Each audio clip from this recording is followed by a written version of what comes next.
Well, you've heard of Will.I.Am. Well, that's pretty exotic. Well, anyway, what can I do? So I decided to join everyone and become exotic myself. So from now on, I'm not going to be called Vlad. I'm going to be called Vlad.Im.Ir. So from now on, my name is Vlad.Im.Ir, like Will.I.Am. Pretty cool, hey? Talk to you later. Bye for now. Hi and welcome to the Naked Social Webcaster. That's me, Vlad.Im.Ir. Actually, I'm not naked, but I've got my trusty coat on today because, as you can tell, it's winter time down here in Melbourne. It's a bit cold. But anyway, that's not the reason I'm here. Here I am today to talk to you about a simple thing. What's in a name? Well, today, parents, being trendy as they always are, and maybe forgetting the traditions of some of our own parents, are giving exotic names to their children. Now, some parents are going to such extremes that they're calling their kids Messiah and wondering where that's going to lead them. I mean, now our people that we know and some of our friends are giving their kids names like Letitia and Shaquille and Tyler, and there's a kid called Pride.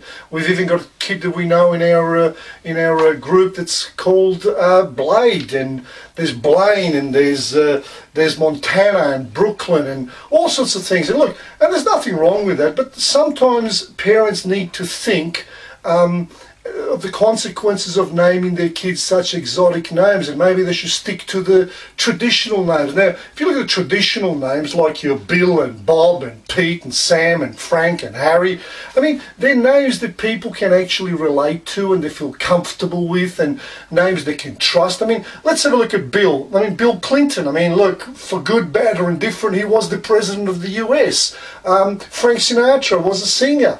Bob Hope. I mean, Bob Hawke down here was a Prime Minister of Australia.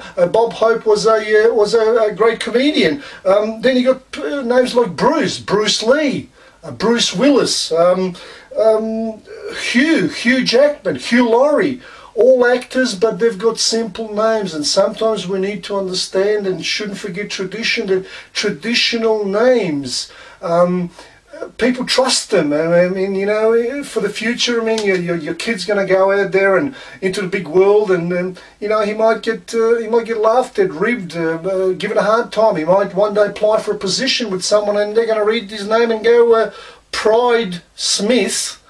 One of our footballers down here in the AFL, his name is Kid Smith for a first name. I mean, look, there's nothing wrong with it. However, it is traditionally associated with people that feel they've got to give their kid a exotic name because they feel that exotic name, or the more exotic name, that's going to lead them to different higher places. Well, you've got to ask yourself a question. Is Bill and Pete and Bob and Harry much more easy and palatable and trustworthy names than someone like Blade and Pride and Montana and Tyler and all sorts of names? Anyway, that's our message for today. When you're naming your kid, think about the future, think how that's going to affect them for the rest of their lives, because sometimes in life it's better to stick to traditional Bill and Pete and Bob than giving it something exotic that could cause us trouble for the rest of our lives. Anyway, it's lovely talking to you. This is Vlad.Im.Ir,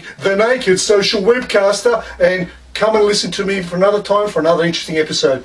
Bye for now.